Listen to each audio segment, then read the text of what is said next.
Now broadcasting from his hidden bunker and fully stocked bar, it is the Saturday Report with Colt Sebastian Taylor.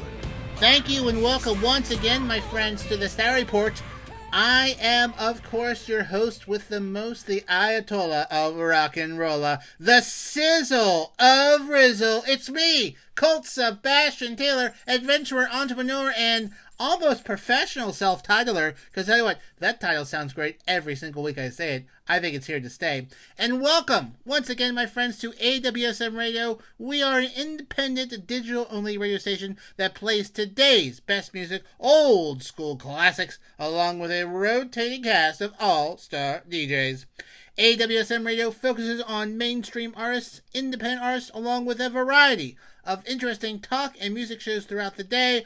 All we do is entertain, inspire, and inform. And my friends, I want to engage with you. I want you to be part of the conversation. So, find me on the Twitter, on the Instagram, on the Rizzle, on Cameo, at Colt S. Taylor, and catch up with everything that's going on in the wild world of Colt Sebastian Taylor at, of course, ColtSebastianTaylor.com. All right, my friends, let's get started with this week's Saturday Report. First up, Hyundai. They're a terrible car company. You should never buy a car from them. But I have so much news today, I can't spend 5 minutes talking about them as much as I would like to. But if you're a regular here, you know my beef with them. I'll probably circle back to them next week. But first up, entertainment news. Remember the movie Knives Out? It was a really good movie. Had Daniel Craig, a whole bunch of other people in it. It was very, very, very good. I enjoyed it. Well, guess what? They're doing sequels. Yes, that's right. Netflix has paid, according to the Hindustan Times. This is my source here. They have paid almost $500 million. Yes, $450 million to make 2 more Knives Out movies for Netflix. They must think they can get a lot of mileage out of this. So they want to turn it into a series where Daniel Craig, if you may not remember the original movie, plays this detective. I thought he was amazing in it. I mean, it's a nice new thing for him. I think this is his last James Bond movie. So moving on, I think this would be great for him and whatnot. But 2 people are joining the cast of the sequel of Knives Out 2. Ed Norton. And Dave Bautista. Yes. 2 big names. I enjoy Ed Norton, or Edward Norton. Dave Bautista, I tell you what, Guardians of the Galaxy, all the other movies I've seen him in, this guy is very, very funny. Stuber, if you haven't seen Stuber, where he plays this detective who just has got eye surgery, so he hires an Uber to help chase people around, criminals around the town. Very funny movie. I enjoyed it. Dave Bautista is a talented big guy. Former wrestler for the WWE, much like The Rock, has transitioned into movies. The guy is great. So I can't wait to see him in this movie with Daniel Craig and Edward Norton. So these will be exclusively on Netflix. Okay? And I don't know when they're coming out. I don't think they've started to film them yet. But you should definitely check it out. I think the first movie was great. Can't wait to see what they do in these 2 sequels on Netflix. Keeping with entertainment, we go to celebrity gossip. Recently, John Mulaney, comedian who I find his stand-up very, very entertaining. Back in December, he checked himself into a 60-day rehab center for, I believe, alcohol. Well, he successfully completed rehab, but unfortunately he announced that he was divorcing his wife of 6 years, Anne Marie Tedler. Really, really impacted everyone on Twitter. Everyone was very upset about this because they're a very cute couple. Posted a lot of fun pictures together. But apparently, I mean, this was John Mulaney's decision. Apparently, he is now dating Olivia Munn. Yes, Olivia Munn, which, if you know, is a very, very attractive actress. Does a lot of work. She had a very good role on New Girl, I believe, back in the day. But apparently, they are dating. Yeah, they're dating. They met at church. They're taking things quote unquote slowly. A lot of people were shocked by this, and also like, whoa, what? Huh? Did not have that on my bingo card. And so no one has released any official statements, but apparently John Mulaney and Olivia Munn meeting in church is a thing. It's a thing. Huh, go figure. So all of you sad, somewhat depressed comics out there, you might score an Olivia Munn, apparently, if you go to rehab and then divorce your wife of 6 years. So I guess you have to go through that to date Olivia Munn or Olivia Munn-esque person. Speaking of new dating news, also on Entertainment Friends, sorry to announce that your chances with J-Lo, Jennifer Lopez, have diminished greatly this week. As you may remember, J-Lo and Alex Rodriguez were going to be married. They were engaged, put off their engagement because of COVID-19, and then called off their engagement altogether and broke up either last week or the week before, around that time. Well, guess who she's been seen with?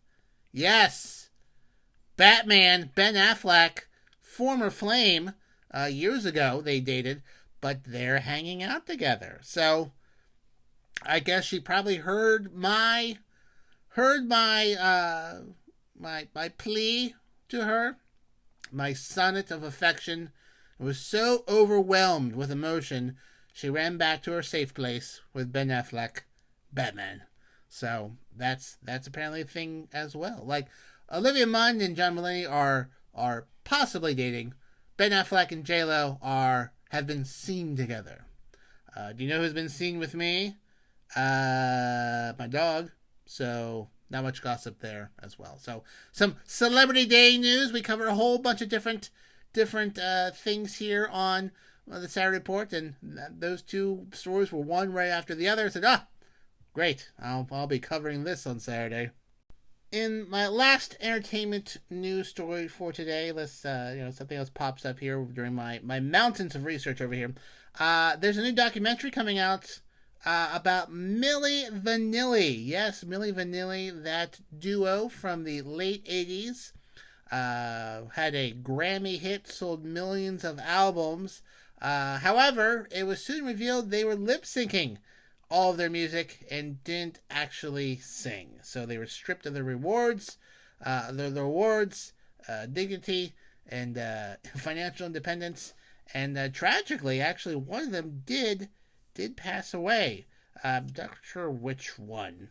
There was Fab, Morvan, and Rob Pilatus. I believe Rob Pilatus passed away tragically. But this is a documentary featuring never-before-seen footage, interviews with the Milli Vanilli, with a surviving member, and the actual singers who sung it.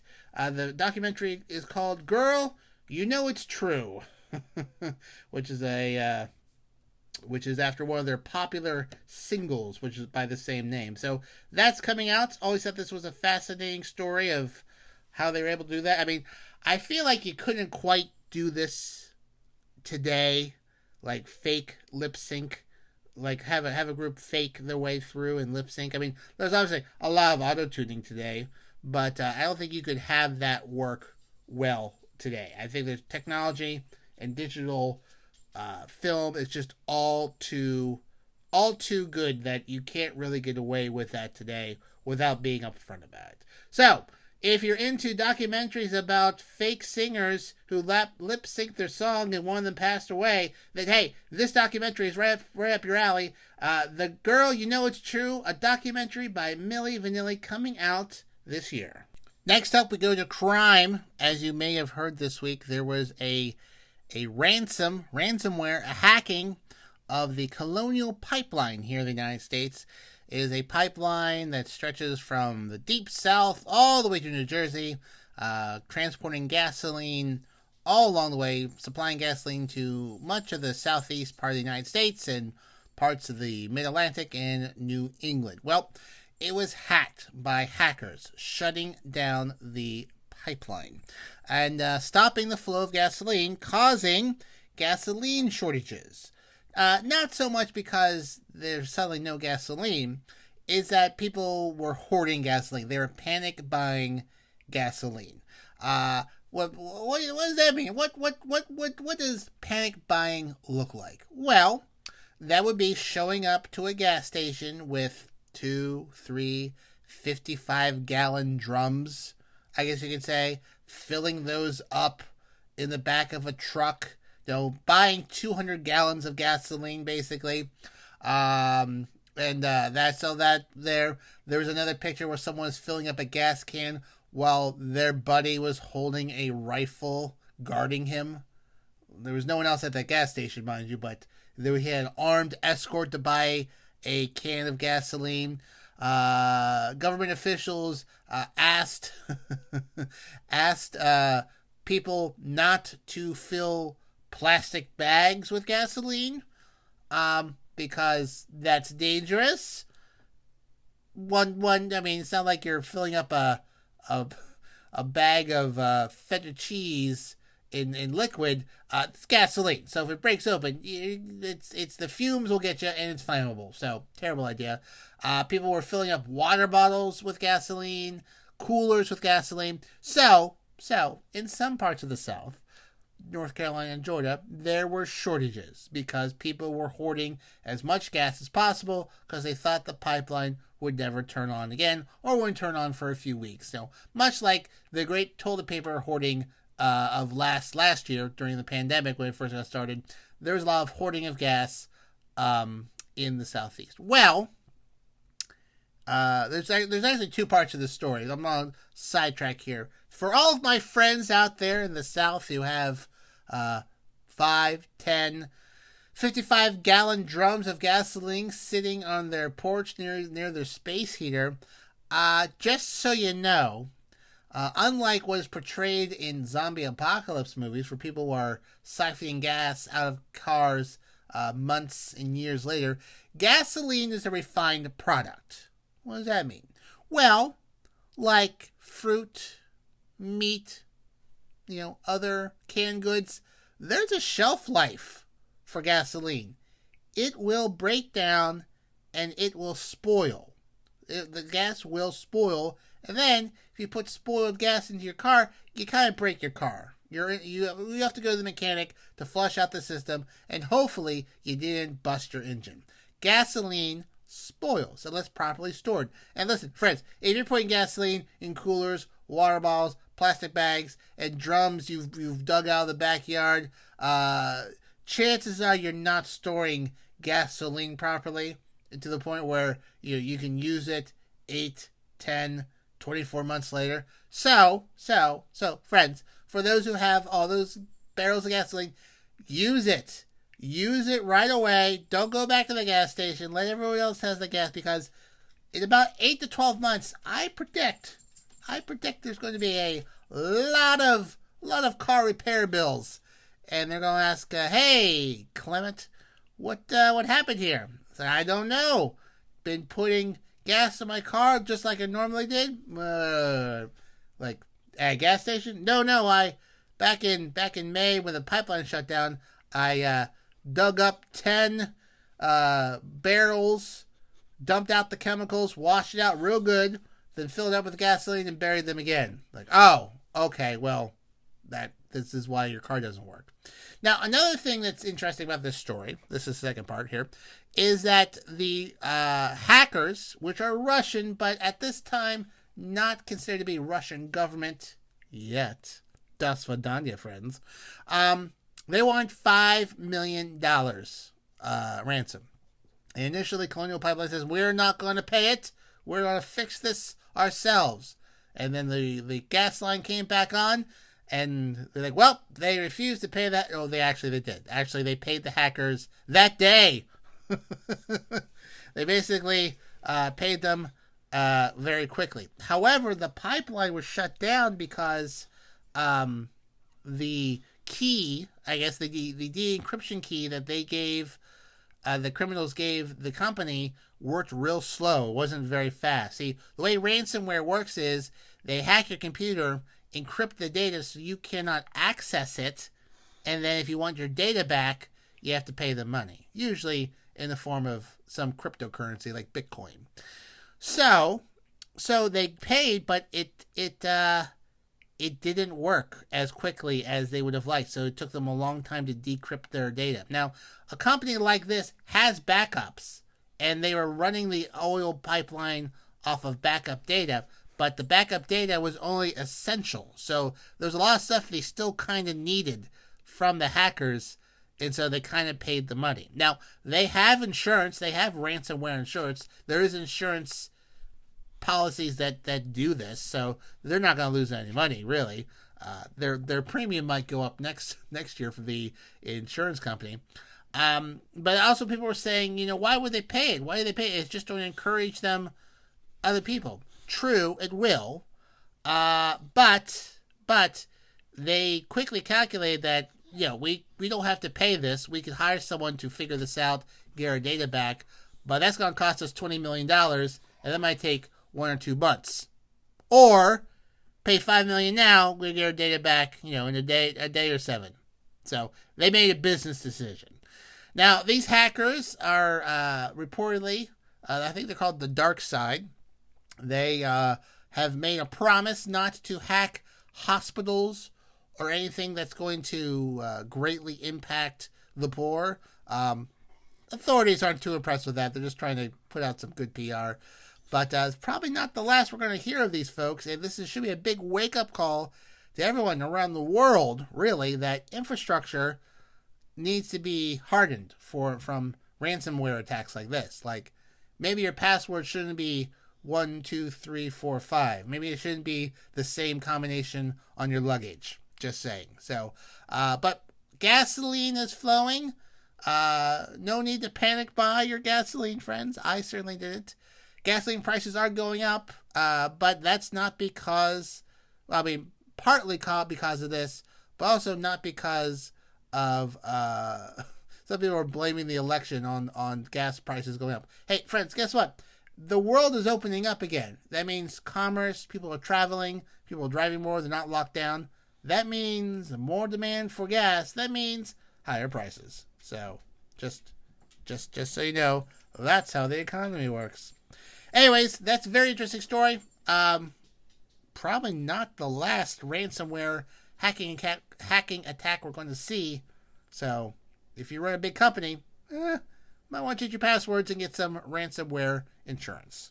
Speaking of hacking and hacks, I'll tell you who's not a hack. It's my pal DC, because he's here every Friday night at 9 p.m., Sunday at 10 p.m. for DC Live in Effect. He is our in-house DJ here at AWSM Radio, and you're not going to want to miss it while he smashes it on the 1s and 2s, kicking the beats from his hacking-proof South Florida compound. I'll tell you what, the Russians have been trying to take him down for years, but his beats are unhackable. They've tried. I believe the FBI had a task force on it, but even the FBI couldn't investigate properly because the agents they assigned to investigate, they heard DC's music, they just started dancing. That's how good he is. So he is not invincible against hacking, but it takes a lot to take down DC, especially when he's doing his show, DC Live in Effect. Once again, my friends, Fridays at 9 p.m., Sundays at 10 p.m., right here on AWSM Radio. We now go to sports, specifically the Olympics in Tokyo, Japan, where there was some talk about canceling the Olympics altogether. As you know, they're supposed to have it last summer. They couldn't because of COVID-19. They delayed it for 1 year, but they're looking to have it this summer. The Japanese government has announced that they are going to look to vaccinate all participants in the Olympics this year. Some people are still very mixed feelings about coming to Japan to participate and whatnot, but Japan has done 4 test events with 700 athletes and 6,000 support staff, and only one case of the virus was detected, and that was from a diving coach who arrived from overseas and was positive on arrival. No one there actually picked up the virus while participating in these events. So looks like the Olympics 2021 is still on. There might be some athletes that don't go, but they do plan on having it. Japan's vaccine rollout is apparently going very slow. Has not gone as fast as it should have. And some people in Japan are upset that these athletes are given priority over the elderly. But Japan has said that the vaccination of athletes is coming from will not impact the timeline of the rollout of the vaccinations for the country. So we'll see what happens. But athletes are being vaccinated, hopefully, and then the Olympics, 1 year late, will continue to go on this summer. If it doesn't, it may be canceled altogether. It will be the first time since World War II since the Olympic Games could not be held. Certainly the first time that was not war-related. So I will keep track on this and let you know what shakes out there in Japan with the Olympics. Speaking of COVID-19 vaccinations, if you live in Ohio, if you get the shot, you have a shot at winning $1 million. Yes, that's right.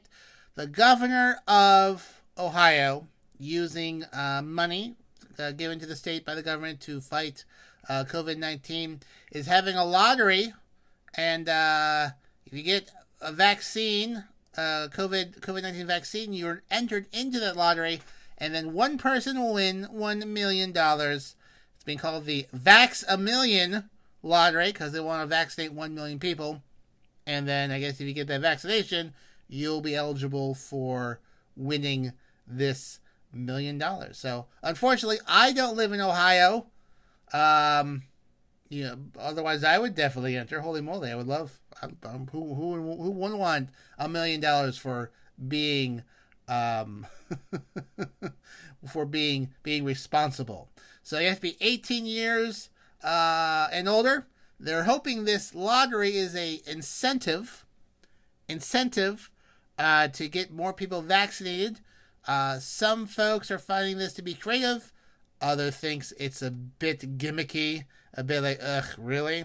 I mean, personally, hey, if it works, it works. I think it's sad that it takes a lottery like this to get everyone vaccinated.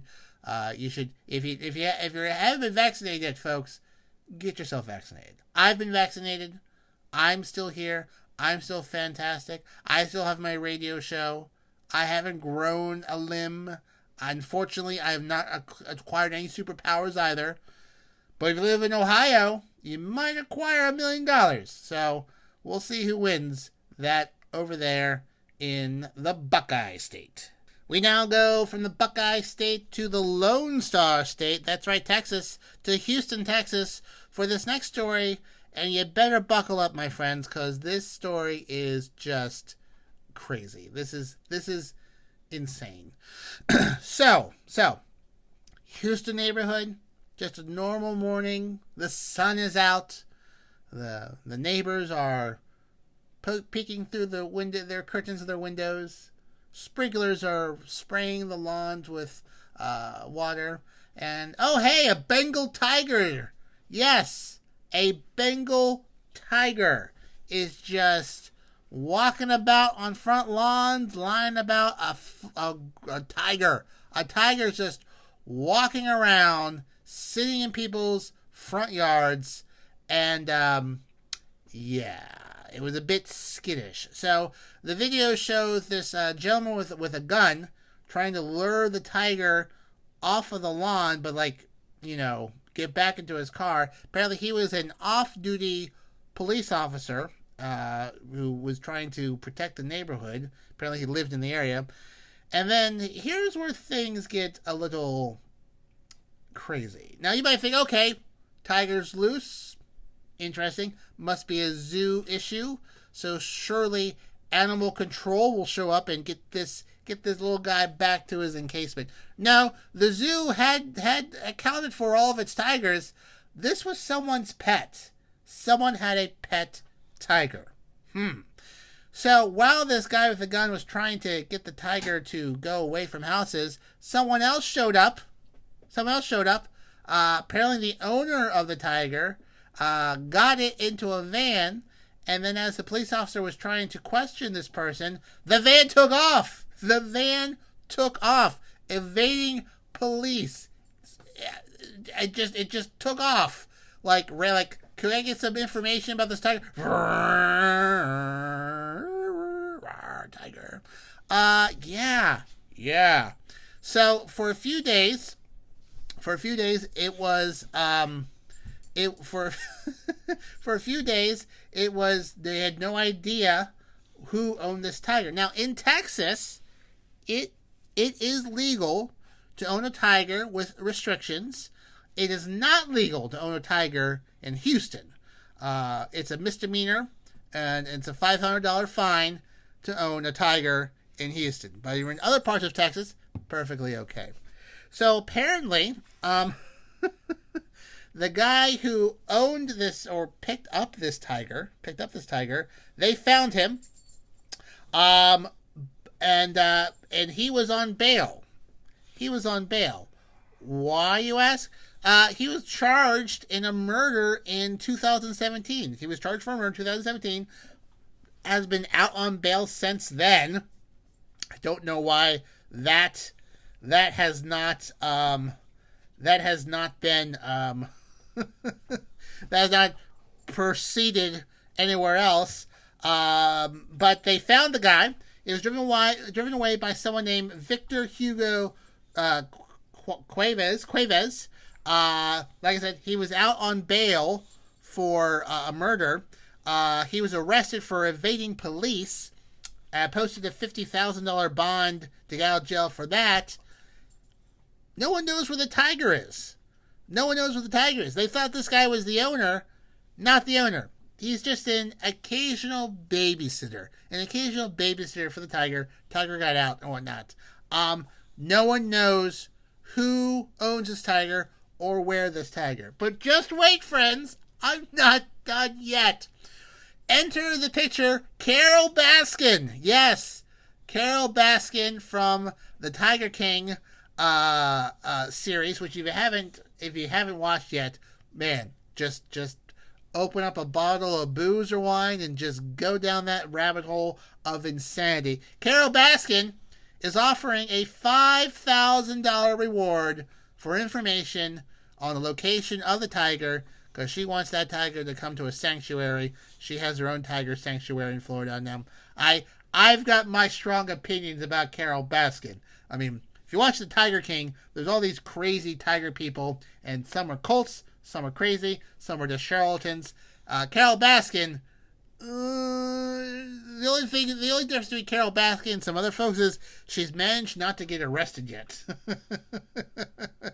But like her operation is just one old big pyramid scheme the documentary might be a bit negative towards her, and she says it is, but we'll see.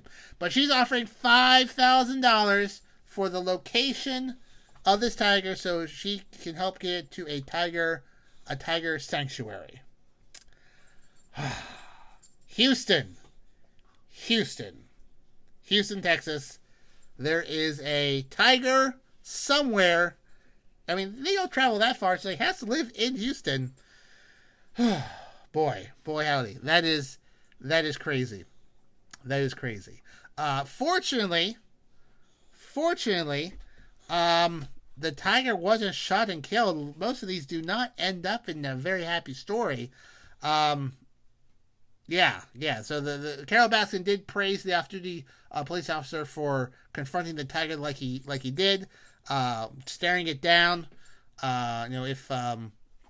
If if they had turned their back on him, that tiger would have pounced. Very dangerous animal.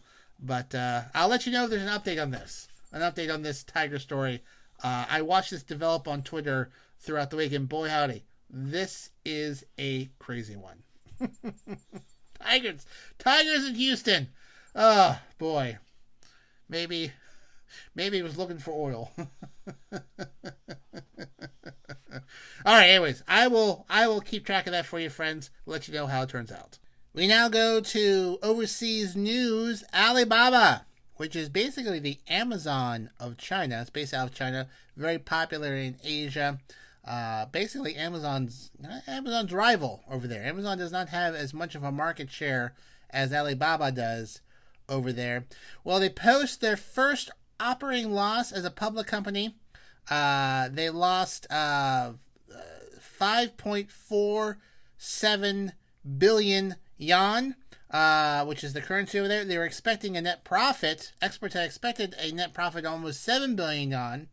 But the losses are basically because they were really fined. Holy moly, they were fined a bunch of money last year due to anti-monopoly regulations and whatnot. They were fined a lot of money last year for their practices. Hopefully they got that a little bit cleaned up there.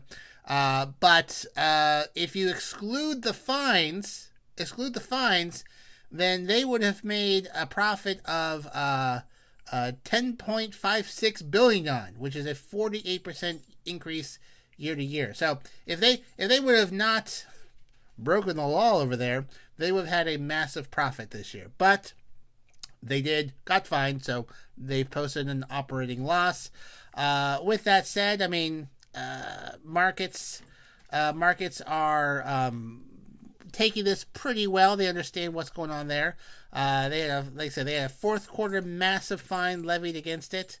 Revenue actually beat expectations, but overall profits did not because of the fine. So I have not bought from Alibaba. I'm based here in the United States, so I'm an Amazon person. So, but I understand. Got a lot of stuff over there, a whole lot of stuff on the Alibaba. And the Alibaba is trying to make inroads into the United States, much like how Amazon's trying to make inroads into China. We'll see how those two match up. But 20 years, they'll probably merge and become Alibaba Amazon and will control all aspects of life. And you know what? That's when the machines rise against us, folks. It's exactly what happened in Terminator 2. But until then, I'll keep track of this, see if anything interesting else pops up from Alibaba over there. They usually have a one big event a year. I think it's like Singles Day over there. And it was so big and so much money is made, it inspired Amazon to have Prime Day. It's special Prime Day with Prime deals and whatnot. So they both steal ideas from each other. That's the way it goes. Keeping with business, low-wage earners across the United States are seeing their wages being increased because of heavy competition between retailers. McDonald's is just one of the latest major employers to boost wages. They own 5% of all restaurant chains in the United States, which I did not know offhand. But they're looking to hire 10,000 new employees over the next few months as they begin to ramp up operations again. They're raising hourly wages for over 36,000 employees at the company-owned restaurants by 10%. People starting off will earn between $11 and $17 an hour. Obviously, different regions have different, wages. Shift leaders between $15 and $20 an hour, depending on the locations. They expect the average hourly wage to reach $15 an hour by 2024. But they're not the only ones. Amazon is looking to hire 75,000 new warehouse workers, paying them $17 an hour. Chipotle is looking to hire 20,000 workers, paying them $15 an hour for their work. The U.S. Bureau of Labor and Statistics, they're a bureau of the United States that tracks things and statistics. That the packagers earn an average wage of $14.07. Drivers who deliver goods, such as food, earn an average of $15.32 an hour, whereas fast food workers currently earn an average wage of about $11.80 an hour. So they're looking to increase these wages. There is a shortage of workers, Some people are blaming it on unemployment benefits being too high. Other people are saying that, hey, you know what? If we hold out long enough, maybe these guys will pay us more. You know, the CEOs are making $30, $40, $50 million a year. Maybe kick a few things our way as well. Just saying. But anyways, that's good news for those working at in low wage industries like warehouse at Amazon, retailers, also fast food places, looking to see higher wages as the world begins to open up once again. As for my wage, well, I'm priceless, so I don't know how that's going to affect me. I guess I'll have to talk to the uppers here, the upper floor here at AWSM Radio. But I mean, can you put a price on this golden voice? I don't think so. But for everyone else, looks like you'll be getting some raises, and good for you. And I'll tell you who else is priceless here at AWSM Radio. It's my friend Rox. That's right, she hosts the Rox Sessions.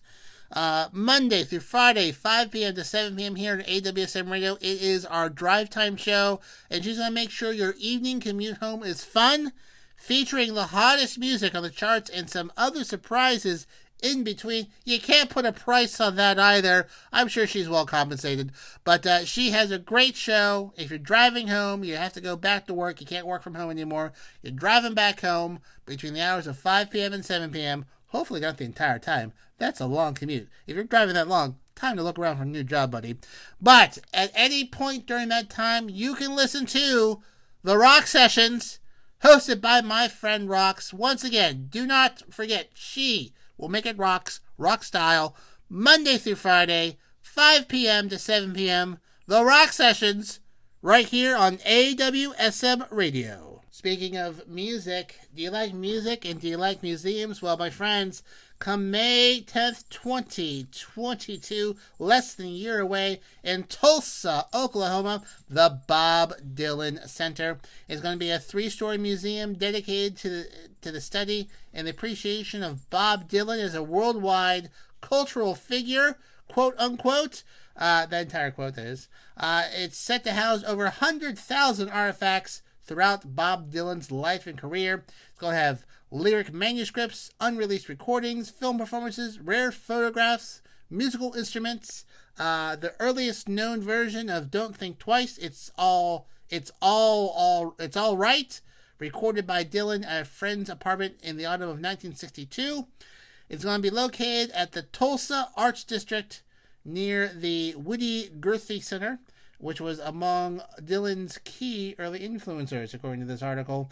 It comes 5 years ago when Bob Dylan sold his archive to the George Kaiser Family Foundation and the University of Tulsa in 2016.